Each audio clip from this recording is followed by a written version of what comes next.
Сайн байцгаана уу? Намайг Амар Жаргал гэдэг.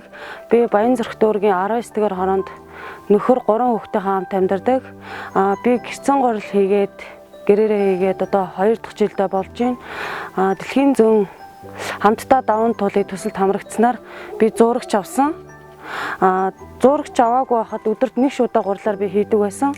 Зурагч авснаар өдөрт 3 шудаа гурал хийгээд юу яасан? 3 шудаа гурал хийж миний ажлыг аягүй хөнгөвжүүлж бас бизнесмен тодорхой хэмжээний хувь нэмэр орсон.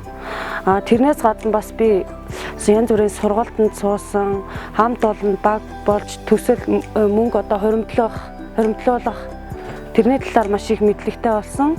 Ер нь цаашдаа одоо гэрцэн гурлаа илүү хөгжүүлээд 2-3 хүн ажлын байраар хангаад бизнесээ улам цааш нь өргөжүүлж хөгжүүлнэ. Тэгээд энэ дэлхийн зүүн болон хамтдаа даван тулыг төслийн багийнхандаа маш их баярлалаа гэдгийг бас хэлмээр байна.